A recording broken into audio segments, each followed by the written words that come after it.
ದೇವಿ ಮುಂದೆ ನಿಂಬೆಹಣ್ಣು ದೀಪ ಯಾಕೆ ಹಚ್ತಾರೆ ತಿಳ್ಕೊಬೇಕಾ? ಈ ರೀಲ್ ನೋಡಿ. ಬೆಳಗ್ಗೆ ಬೇಗ ಎದ್ದು ಮನೇಲೆಲ್ಲ ಪೂಜೆ ಮುಗಿಸ್ಬಿಟ್ಟು ಬನಶಂಕರಿಗೆ ಮೆಟ್ರೋದಲ್ಲಿ ಹೊರಟ್ವಿ. ಇವತ್ತು ಆಷಾಢದ ಶುಕ್ರವಾರ, 3ನೇ ಶುಕ್ರವಾರ. ನಾನು 2 ಶುಕ್ರವಾರನೂ ಅನ್ಕೊಂಡಿದ್ದೆ ದೇವಸ್ಥಾನಕ್ಕೆ ಹೋಗಬೇಕು ಅಂತ, ಆಗಿರಲಿಲ್ಲ. ಆದರೆ ಆಚೆ ಕಡೆ ಮಳೆ ತುಂಬ ಬರ್ತಾ ಇತ್ತು. ನಾವು ನೆಂದ್ಕೊಂಡೆ ದೇವಸ್ಥಾನಕ್ಕೆ ಓಡ್ಕೊಂಡು ಹೋದ್ವಿ. ಆದರೆ ದರ್ಶನ ತುಂಬ ಚೆನ್ನಾಗಾಯಿತು. ಮಳೆ ಬರ್ತಾ ಇದ್ದಿದ್ದರಿಂದ ಜನ ಕಡಿಮೆ ಇದ್ದರು.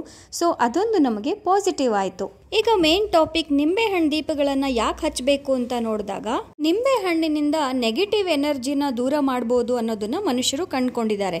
ಅದಕ್ಕೆ ನಾವು ದೃಷ್ಟಿ ತೆಗೆಯೋದಕ್ಕೆ ಆ ಥರದಕ್ಕೆಲ್ಲ ನಿಂಬೆಹಣ್ಣುಗಳನ್ನು ಬಳಸ್ತೀವಿ. ಹೀಗೆ ನೆಗೆಟಿವ್ ಎನರ್ಜಿಗಳನ್ನು ಆಕರ್ಷಿಸುವಂತ ನಿಂಬೆಹಣ್ಣಿನ ರೂಪವನ್ನ ಕಟ್ಟು ಮಾಡಿ ಅದನ್ನ ನಾವು ದೇವರ ಮುಂದೆ ಉರಿಸಿ ನಮ್ಮನ್ನ ಕಾಪಾಡು ಅಂತ ದೇವರಲ್ಲಿ ನಾವು ಕೇಳಿಕೊಳ್ಳೋ ವಿಧಾನ.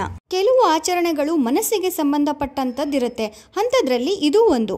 Please subscribe my channel and follow. Thank you.